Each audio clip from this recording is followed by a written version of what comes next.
अस्सलाम वालेकुम, मैं हूं नौमान अली। तो चलिए शुरू करते हैं अपना आज का लेक्चर नंबर 2 जो है different type of trading strategies पर।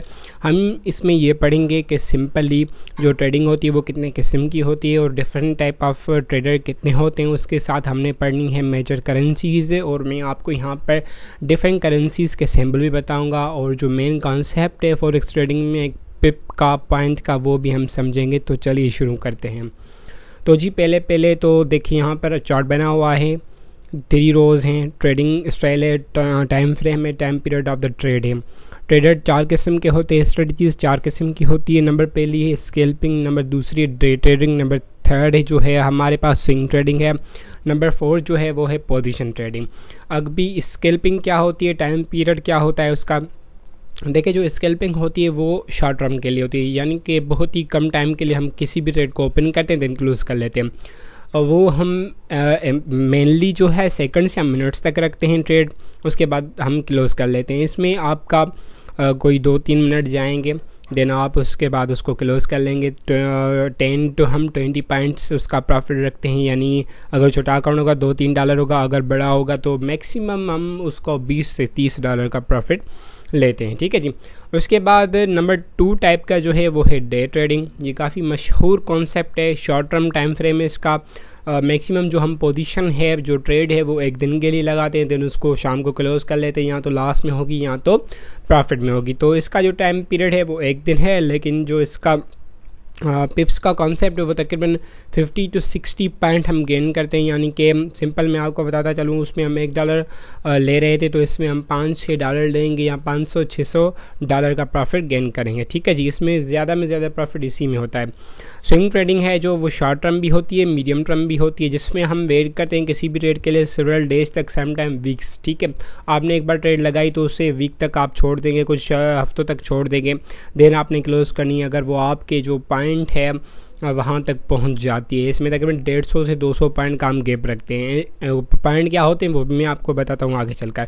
एंड जो फोर्थ है वो है पोजीशन ट्रेडिंग, वो लॉन्ग टर्म के लिए होती है, वीक्स मंथ एंड ईयर लग जाते हैं। मिसाल के तौर पर हमने जनवरी में किसी भी चीज़ में इन्वेस्ट किया, किसी भी करेंसी में इन्वेस्ट किया, देन दूसरे साल हम देखेंगे जब वो किसी अच्छे मकाम तक, किसी ऐसी पोजीशन तक चली जाएगी, देन हम क्लोज़ कर लेंगे। ठीक है, इसमें आपको सब में जो है टाइम आपका कितना कंज्यूम होगा, 2 से 3 मिनट।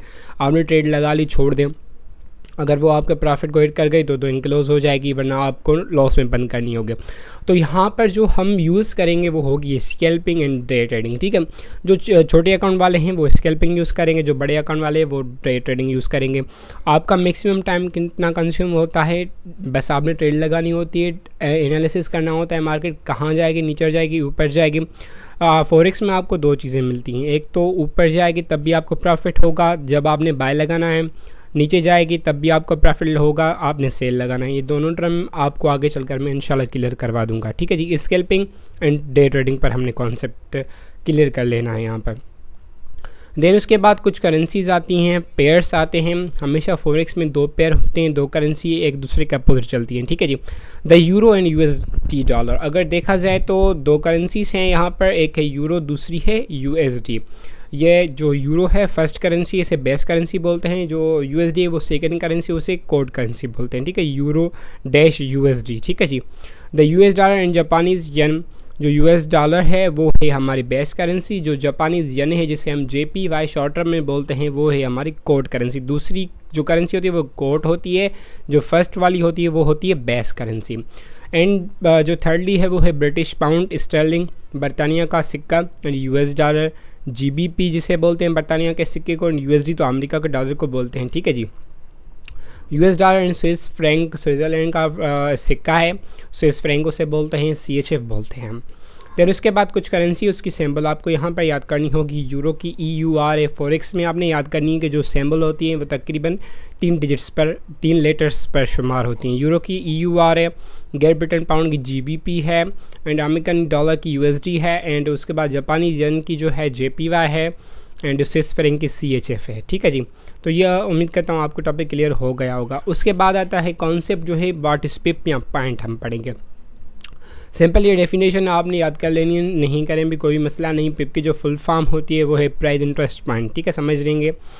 तो देखें, मैंने आपको पहले भी बताया जो फॉरेक्स है उसमें 2 करेंसीज़ एक दूसरे के ऊपर चलती हैं, यूरो है, USD है। ठीक है, अगर हम सिंपल यहाँ अमेरिका से जाएंगे यूरोप ममालिक में तो हमें USD कितना देना होगा 1.1645। अगर यहाँ पर हम करेंसी सिंपल ले लेते पाकिस्तान और USD अपॉन में पाकिस्तान, अभी जो पीछे वाली करेंसी होती है वो कंपेयर करती है पहले वाले करेंसी को, यानी USD इक्वल टू USD/पाकिस्तान होता तो यहाँ पर लिखा हुआ होता 150 पॉइंट, पीछे कुछ भी पॉइंट्स होते, ठीक है जी। तो ये आप सिस्टम याद कर लें।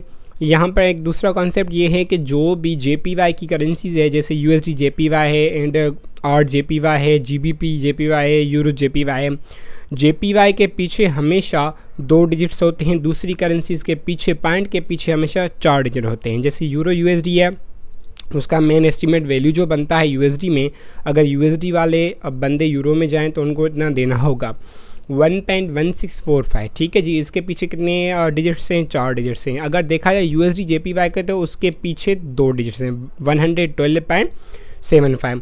तो पिप किसे बोलते हैं? दरअसल पिप जो होती है लास्ट डिजिट, जो 4 वाला डिजिट होता है दूसरी करेंसीज़ में, एंड JPY में दूसरे वाला डिजिट होता है, उसको हम पिप बोलते हैं। जैसे 5 है, 5 से अगर 6 होगा तो 1 पिप होगा।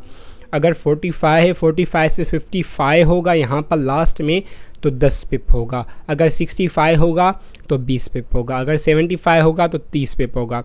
यहाँ पर ये आपने याद रखना है कि 10 पिप पर आपको $1 मिलेगा, ठीक है जी। ऐसे ही JPY के हिसाब से भी है करेंसी पेयर जो उसका है USD JPY के 112.75। तो अगर हमने यहाँ पर ट्रेड लगानी है, हमें लगता है ये ऊपर जाएगा तो 75 है, यहाँ पर हमने बाय लगा ली, तो हमें कब $1 मिलेगा? जब वो 85 तक जाएगी, यानी 10 पिप ऊपर जाएगी, देन हमें प्रॉफिट होगा। तो उम्मीद करता हूँ ये छोटे से कॉन्सेप्ट आपको क्लियर होंगे इंशाल्लाह। जब भी हम प्रैक्टिकल ट्रेडिंग में आएंगे तो ये सारे के सारे इजी हैं, आपने घबराना नहीं है, सिंपल आपने ये थोड़ा बहुत कॉन्सेप्ट क्लियर करना है। इंशाल्लाह 1-2 दिन में हम उसी प्रैक्टिकल, जैसे ही मंडे को मार्केट ओपन होगी, क्योंकि मार्केट ओपन होती है 5 दिन वीक में, ठीक है। तो ये छोटे कॉन्सेप्ट है जो आपको आगे चलकर बहुत ही ज़्यादा डिफ़िकल्टी देने वाले थे, जो कि कभी किसी वक्त मुझे भी हुए थे, लेकिन मैंने आपको यहाँ पर छोटा बहुत करके समझाने की कोशिश की। उम्मीद करता हूँ आपको समझ में आ गया होगा। तो थैंक्स फॉर वाचिंग, सब्सक्राइब कर ले। Thank you very much.